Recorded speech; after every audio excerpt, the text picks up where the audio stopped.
Hey, everybody. Just wanted to take a minute to invite you to my Enneagram Discovery Workshop. It's taking place May 6th in sweet little Felton, California, right near Santa Cruz. I am going to be talking about the history of the Enneagram.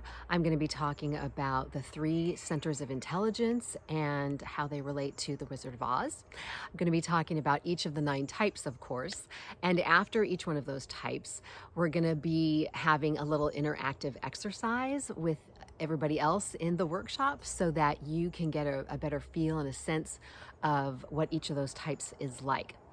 And then we'll be talking about more as time allows. I'm going to be giving away a copy of my book. I'm going to be giving away one of my audio programs, and it's just going to be a fun time of learning. It's very low key. There's no pressure. It's just designed to be a fun and experiential time where you learn more about this really valuable, transformative personality model. So you can look below for the link to that event and get more information there. And I would love for you to join us.